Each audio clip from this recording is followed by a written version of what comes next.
Have you ever handed your kid a screen just so you can get through the grocery store and then wondered that moment, are we doing more harm than good? Yeah, me too. Today we're going to talk about how tech changes our brain, messing with our focus, and making it harder to connect with our kids, our partners, even ourselves. It's not about fear. It's about paying attention. Let's talk about it. Next on the podcast, let's do this. Welcome to the No Sitting on the Sideline Dad podcast, a podcast about a journey of discovery and conversations about not sitting on the sideline of life. Let's get involved. Here's host Joe Foley. Hey, welcome to the podcast. My name is Joe Foley. I am glad you're here. Let me ask you something. Oh, actually, I want to let you know ahead of time. This interview was recorded about 2 years ago. So I think the information is still relevant now, and I think it's important. But also, let me ask you something. Have you ever caught yourself checking your smartphone without even thinking about it? Or wondering what all this tech is doing to our attention span, or even our kids? Today's episode, we're going to dig into that and a whole lot more.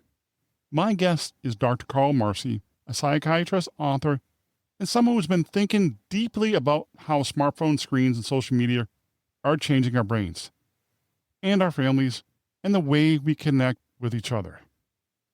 Hey, this isn't some kind of anti-tech rant. Dr. Marci loves tech, but is sounding the alarm on how we use it, especially with our kids.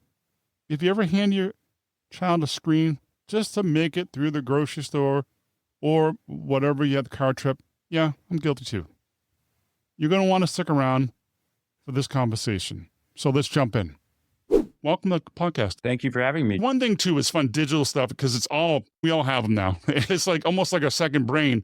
But I have an interesting question. When was your first experience with a smartphone?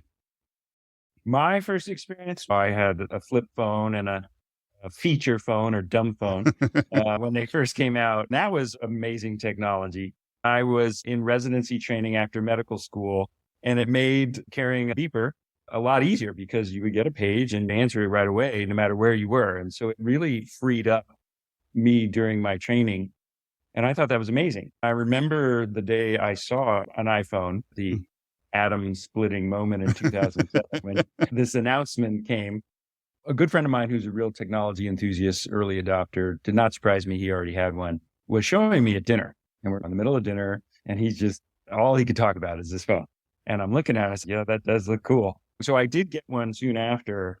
For quite a long time, maybe 2 or 3 years, I had two phones. I had my dumb phone for calls and my smartphone for emails and productivity about myself, because I know I'm slightly impulsive, not to take it with me when I went out with my then girlfriend, soon to be wife, or was out socializing. So in the evenings and the weekends, I only took my dumb phone. I really early on tried to separate these two things. And I can only say maybe I had an early intuition about where all this ended up. You wrote a book about dealing with protecting your brain in the digital age, because the digital age, it's, how do I say this? All the social media, all the technology, all the phones, it has a profound effect on relationships, our attention span, and stuff like that. I was wondering what your perspective is about. Yeah, in the book, I talk about how I am not against technology. I love technology. I think it's done amazing things for our productivity, for society in so many ways. We don't have to talk about how wonderful these things are. There's a reason we all have one and use it every day, right? It's a phenomenal technology. What I talk about in the book is we have to move as a society away from being reactive to proactive. And what do I mean by that? Big companies are producing amazing technologies, thrusting them upon us in the name of profitability. And we're all chasing after the newest gadget and widget. And it's all very exciting until now we're a decade plus into this. And we're starting to see some negative effects. It's interrupting our relationships. It's interrupting our attention span. It's interrupting our productivity. It's making us having higher rates of mental illness. I talk about the 3D. We're more distracted, divided, and depressed than ever. And that's a consequence of not really thinking through the implications of having a supercomputer in our pockets connected to the world's information with all these amazing applications. It really is a challenge. What do you mean by that? One of the things that really caught my attention as I was writing this book, and I had concerns about all the negative consequences this technology is bringing to us, is this notion of media multitasking. So let me explain what that means. Media multitasking is the idea that you're doing one media task, whether it's watching TV, social media, or even listening to music, and doing something else. And that is a form of multitasking. Now, it turns out, less than 1% of the population can actually multitask, right? 99% of us are really serially monotasking. What does that mean? We're just switching one task to another. And that switching comes at a cost to brain energy. It taxes our brain. So the more we do it, the more stressed out our brain gets. It's just like going to the gym. I can lift 5-pound weights and feel pretty strong, and it's not straining my muscles. If I grab 50-pound weights, it strains them a lot. So there's light multitasking and heavy multitasking. My concern is that we're all doing moderate to heavy multitasking more, and that is stressing a part of our brain called the prefrontal cortex, which we can talk about if you like. And that is actually reducing our attention span, and it's making harder for us to regulate our emotions and protect us against different types of addiction. The punchline is that the study clearly shows that any form of multitasking does two things. It reduces our processing speed and increases our error rate. We all do it because it's one of these brain tricks that says, oh, I'm working harder, I must be working smarter, when in reality, we're not. I always heard that too, that you more things you do at one time, the more error rate's going to come up. It's very consistent finding, but we all do it. And I think the pandemic worse because now we all live in front of a screen and there's notifications popping up. We have our phone here, and I have put at work when there's all these squares and I'm looking at different people trying to see who's paying attention and who's not. One thing you mentioned about the prefrontal cortex, what is that about?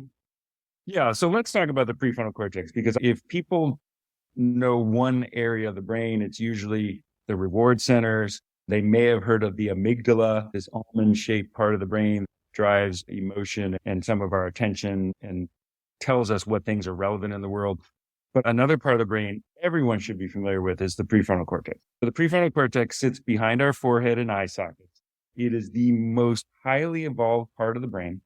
It is what separates us from other mammals. It's 1/5 of the brain size, but it consumes 1/3 of its energy.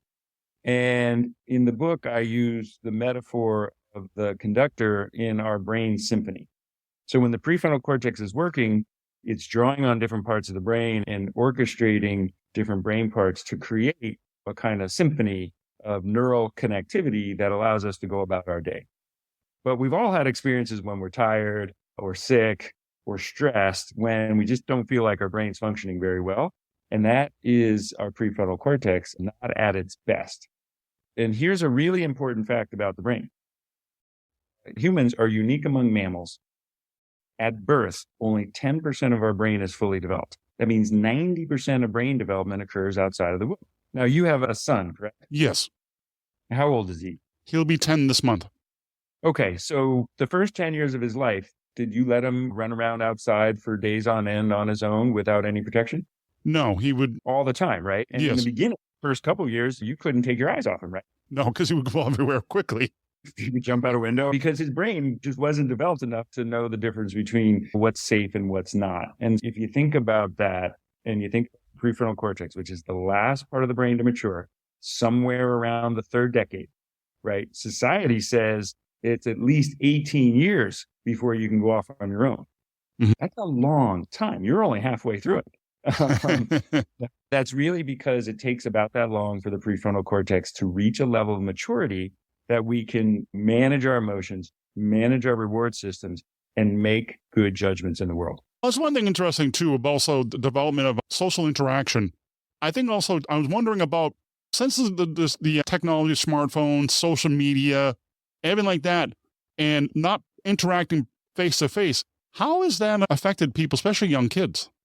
I'm glad you brought that up, because this goes back to brain development, right? If you think about 18 years or so before someone can go off on their own, we should not be surprised that all of us have a network of neurons in our brain that allow us to form strong social bonds. I'm going to guess you love your son. Yes. And I'm guess you would do anything for your son, and that you have this deep connection to him that goes throughout your entire body and brain.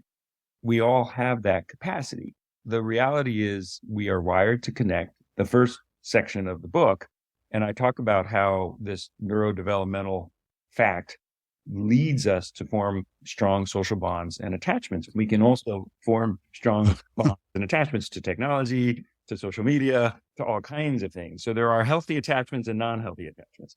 My concern is that we are beginning to substitute one to many, whether online, social media, or other forms of connectivity, and replace the one-on-one face-to-face interaction that for about 1 million years we've been doing.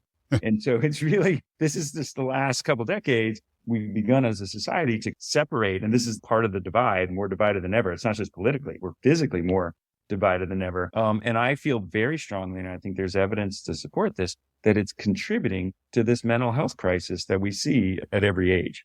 It's interesting too. I compare when I was his age, I would go outside with my friends, ride bikes, we build forts, get in trouble, because that's what the kids do. We always get in trouble. And now I see it more and more. The kids have more organized things. They're online playing games, and they're not going outside like they used to. And I think there's a lot in that sentence you just said. First of all, going outside, we know, is important for vision. So there are very clear data now showing that kids staying inside leads to higher rates of myopia. In South Korea, a 18-year-old boy has a 95% chance of needing glasses because they spent their entire childhood indoors. We need light and long field accommodation, in other words, looking at distant objects, in order for our eyes to develop properly. So that's number one. Number two, play. Unstructured play. Just figuring stuff out is really good for the prefrontal cortex and the brain, right? You're experimenting, you're trying different things, you're disappointing your friend, you're exciting your friend, you're disappointing yourself, you're exciting yourself. There's so much in that interactivity that we learn from on a non-conscious level and internalize and then bring to our world. It builds what's called resiliency. That gets lost. And then the third thing that gets lost is discovery. Just you're out there, you're playing around. Hey, let's go over here. Let's go over there. That turns out to be really important for the brain as well. I share your concern there. I see in my own kids. I've got 3 kids. My oldest is close to your child's age, and then twins that are 7. And 7 is the new 10, and 10 is the new 13, and 13 is the new 16. These kids grow up incredibly fast, but they mature very slowly, right? So the stuff that comes out of their mouth, their sophistication because they have access to all this information is incredible. But then when it's time to go out in the world, if you talk to anybody who's dealing with freshmen at colleges, they're very concerned about these kids' ability to form new friends and manage their lives. It's a big deal. It's interesting, too, the invention of social media and people not interacting, because you see some of the kids posting some really not appropriate things online, and they don't realize the long-term effect of what they do. That's right. They're not thinking about the consequences. One of the other things is that, I talked about this a little bit in the book, if you go up to someone when you were 10 in school and you kick them or say something nasty to them, they're going to push you back or cry or they're going to react. And then somebody's going to say, hey, stop that. And then the teacher's going to come. Next thing you know, you're in the principal's office and there's a consequence. And then you don't do it again. Now you put that same equivalent, microaggression, whatever you want to call it, online. There's no consequences, right? So who's going to stop people from acting badly? I don't know. It's a hard problem. One thing interesting, I think probably the aspect of the pandemic, but kids always now, especially I'm guilty too as a father sometimes, I let my son look at his tablet and watch soccer videos. Nowadays, you see kids in the store with the mom's smartphone watching TV, or the tablets always interacting with tablets. What do you think the long-term effect of that is going to be? We know from studies, particularly young children, that for every hour a day that a child under 3 years is exposed to any media, their chance for ADHD at age 7 goes up 10%. That's a real finding. Prior to age 3, children lack the neural networks to take information from a 2-dimensional world and put it into a 3-dimensional world. It's called the video transfer deficit. I write about this in the book. And basically, you're giving kids a video pacifier and you're trying to calm them down. I don't blame busy parents who are trying to shop or travel. They're giving their kids some video sometimes. What I tell parents is you got to be really thoughtful and plan a little bit. If you're going to go shopping and you need to put the kid on a screen, you better make sure for the day, the day before, the day after, you minimize the amount of screen time they have, right? If you're going to go on a 4-hour plane ride and you put Johnny on the iPad for 4 hours, then guess what? He doesn't get any more that day or the day after. You got to limit this stuff, just like we don't let kids sit around and eat candy all day, right? No. Why do we let them sit and play videos all day? It's silly. It's interesting, too, the impact of the technology and stuff like that. And also, too, maybe can you give me any tips for parents to help them deal with that? When I was writing the book, I was starting to get a little depressed myself. It's a much bigger problem than I thought. There was more research done than I realized. And it was clear to me it was impacting multiple aspects of our lives, if not our entire lives. And I realized if I were going to make contribution through this book, I needed to do more than just raise awareness and educate on how that's happening in the brain. We needed to have some solutions. The last section of the book, fully a third of the book, is dedicated to 10 recommendations that are scientifically supported and proven to do one thing, which is support brain health in general, but specifically to strengthen the prefrontal cortex. Number one, stop or at least minimize media multitasking, right? So kids, when they start to go to school, usually around age 5 to 8, they start getting exposed to homework online, and more schools are using computers. We have to be extra vigilant about what they're doing at home and making sure that they're just doing homework on that screen, that they're not jumping onto the internet and there aren't other distractions, because kids need to really focus. So minimizing multitasking. Same thing for adults, right? And I'm guilty, like you said, I'm on a Zoom, it's getting a little boring. I start checking my email, I get a text over there. Next thing you know, I'm doing 3 things at once. And I wonder why I'm exhausted at the end of the day, right? It really does take a toll of the brain. Okay, so number one, be mindful of and try to minimize multitasking. Number 2, choose JOMO over FOMO. What does that mean? Yeah. So FOMO is the fear of missing out. JOMO is the joy of missing out, right? You gave a great example of going outside and playing, right? All the joy that comes. It's about the most healthy thing a child could do is go play with your friends in an unstructured way with no technology. That's the joy of missing out. They're not missing anything by not being in front of a screen. And if they are in front of a screen, we also have to be mindful. There's a big difference between a big screen that is showing professionally produced content that's educationally focused, think Sesame Street and the Electric Company, right? Proven to actually help kids grow and impact brain development, versus YouTube, which serves up user-generated non-professional content with no beginning, middle, and end, with auto play that really does the opposite. I talk about in the book, one of the most profound moments I had, my son was 3 or 4 years old, the oldest. I was alone with him on a Saturday. I was like, okay, I'm writing the book. I need an hour to do some chores. I give him my iPad. I downloaded YouTube Kids. I even paid for YouTube Red so there wouldn't be any advertising. And I let him have it for an hour, and he was mesmerized. At the end of the hour, I took it away, and he had the single worst meltdown tantrum I'd ever seen. Well, maybe he was tired or sick. Did it again. Happened. My wife noticed the same thing. I started to do some research, and there's a big difference. I noticed he didn't do it when he watched TV on the big screen and was watching professional content. And he certainly didn't do it when we read to him for an hour. And what the literature shows, what I came to understand, is that we were essentially forcing his brain to make choices. We had too much control. It was too fast. It wasn't actually taking him on a story. It was actually making his brain worse. We have to be mindful that not all content is the same. And then there's other recommendations I'm happy to do. Do you think that, and I was thinking of the word addiction, is a kid with a tablet like that, do you think further down the road that there's a possible lead to addiction of other stuff, maybe? I think it's a great question. I spent a lot of time in the book making a distinction between habits and addiction, right? We're all changed our habits, right? And we know that there are good habits and bad habits can lead to or set us up for addiction. In the mental health world, we focused on substances, right? Drugs, alcohol, as the only means to addiction. And then we learned that gambling is a behavior, but become addicted to gambling. And then we saw that there were some shopping issues that people had. Now there's food addiction. And as we understood the brain over the last 2 or 3 decades, we realized that we can actually become hooked or addicted to all kinds of things. So I'm very careful about a distinction between habits and addiction. The big difference, without boring your audience with the brain details, is that an addiction leads to consequences either socially or through work. You can't focus at school. Your friends are falling apart. That's when you really need to get the help of a professional. We now know that you can become addicted to social media. You can become addicted to shopping online. The consequences are huge. What's really important, and this goes back to the prefrontal cortex, goes back to early childhood development.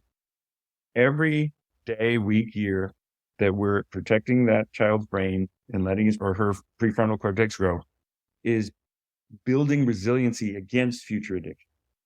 The parents who are very focused on this early on are doing their children a service because it allows their brain to mature in a way where they'll make good decisions down the road. It's not a guarantee, right? I think plenty of healthy adults can get sucked into addiction, but it does set them up for success. I encourage parents to think long-term, which is why we're having conversations. I just had an interview with the Wall Street Journal about what is the right age to let kids go on social media. And, this journalist who's very thoughtful concluded, what age do you think she came up with? 16. So 13 is the common one because that came from the Child Protection Act that the government put out a number of years ago and said that you had to protect children under age 13's information online. Well, nobody does it. We don't enforce that, but that's where the 13 came from. And it was a reasonable age at the time. But I think what I say to people is, look, we don't let a child drive a car until they pass a vision test. They have to pass a cognition test. They have to drive a behavioral test. They actually have to drive the car and show and demonstrate skill. And then in most cases, they have a chaperone for many months before they're able to drive that car on their own. And even then, their insurance rates still go down until they're in their mid-20s. Why are we giving them a supercomputer in their pocket connected to the world's information and all these apps and social media with no training? It's a bad idea. So I think if we could do anything as a society is to align on an age, whether it's 13, 14, 15, 16. I think the older the better, but I realize we live in a world that maybe doesn't support that. Really do the same thing we did with driving. Look, I give the example of the car. Can I indulge you with one story? Oh, yeah, absolutely. So in the book, I talk about the Model T, the Ford car that rolled off the assembly lines in 1908. Detroit became a test bed for this new technology, the automobile. I think you equally transformative as the smart in terms of society. It really freed us up to travel and do all kinds of things. Guess what? The early years of the automobile in Detroit were a disaster. There were no rules of the roads. Kids and adults were getting killed because cars were running into them. Horses were getting upset. Farmers were going crazy. People were driving through their farms. It was lawlessness. It took 10 years before the first stop sign was actually put in place. It was 4 years before the stoplight was invented. And that set us off on a journey of focusing on safety around the automobile. Why? Because people were dying. We got better lights. We got better signs. We got airbags. We got better brakes. Up until 2016, death per mile in this country was going down. 2016, that trend reversed. Why? Because of smartphones. Yes. People were starting to drive. And every year since then, it's actually gone back up. People are actually dying because of this technology. And I think that is something we don't. I can see the correlation between the driving and the smartphones because I see a lot too, commute to my job and stuff. And I see more and more accidents happen, more people distracted. They're watching movies, they're texting. And the police, they do enforce it, but it's hard to enforce everybody.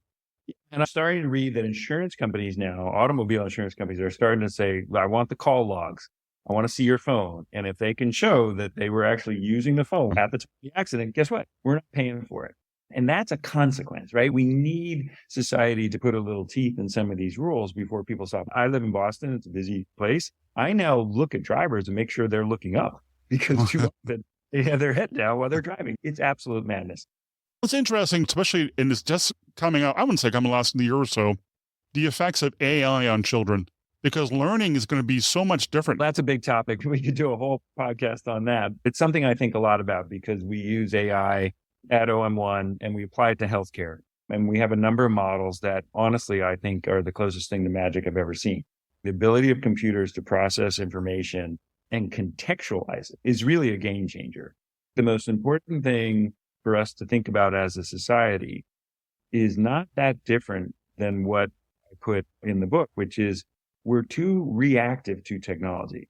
We have to think of the implications of this. And candidly, we're not in a very good spot to do it. We have incredibly high rates of depression, anxiety, ADHD, and substance abuse. We're divided as a country and increasingly as a world. We're facing massive issues, whether it's climate change or the falling of democracy or war. These are big issues. And our brains are not in the best shape to deal with it. Along comes AI, which I believe is going to make our smartphones look like black and white TV. It's amazing. This is going to rock our world, and it's going to happen faster than anyone can imagine. We are unprepared. I think the most important thing I can say to people is pay attention to what's going on. Don't assume as a society we're going to get this right. Very soon, it's going to be science fiction land and the computers are going to be taking over. I don't say that lightly. I'm not the type of person that thinks the sky is falling. This is a game changer. Also, the way kids learn stuff, it's out there now. It's in the wild. And then I have a couple of friends who are teachers, and they're talking about how to keep up with the kids because they could write a paper that sounds really good. Yeah, and it's going to be a challenge for everyone, right? We're going to need AI to tell what's AI and what's not AI. It's going to become, I think about the old radar detectors we put in our car to see if cops were catching us. And it was a cat and mouse game. The radar detector got better. They got better guns. And we're playing this game. I think the best case scenario is we end up in a cat and mouse game with AI, and hopefully we can stay one step ahead. Well, it's interesting, too, and balance the tech life. Is there any tips you can give on balancing the tech life? Yeah, I talk about tech life balance. I think it's a little bit like work-life balance. It's aspirational, right? It's something to strive for, or it'll never happen. And if we're lucky, we have moments. But tech life balance is really being intentional about our use of any technology. But in this case, we're talking about smartphones and all the applications that come with it. For me, I try to take Saturday off, and I only use my phone for emergencies or things that are relaxing. I think I'm also very careful to hide my phone when I'm trying to be productive. I'll close down my email and really try to work. I noticed something when I was writing the book. I would get up and write first thing before everybody else got up. I noticed if I just tapped my phone and looked at the notifications, I was less productive than if I just sat down, opened up the document, and got right to work. It was amazing to me. And that was my own experience of 9 days. Tech life balance is about setting limits for yourself. We don't eat candy every day. We can't have French fries with every meal. We have to set limits or we're going to have health consequences. This is brain health. We have to set limits on these things or it's going to end badly. Robin, anything we may have missed? I would just emphasize that it takes a village. We all have to work together, share stories. Hey, what worked for you? What works for me? If we don't do that, we end up with a situation that I have experienced personally. We're pretty good at home about setting limits on our children. My kids are finishing first grade, but the stuff that comes out of their mouth blows my mind. I realize they're going to school with kids whose parents maybe aren't as conscientious, externalizing and talking about things that are really not age appropriate at all. And so I think that's why we all have to work together and agree on some common metaphor. We need some signposts and stoplights on the information superhighway. The reason I was laughing because I had the same experience with my son. I'm like, where'd you hear that from? How'd you know about that stuff? So that's why I started laughing. I experienced the same experience you have.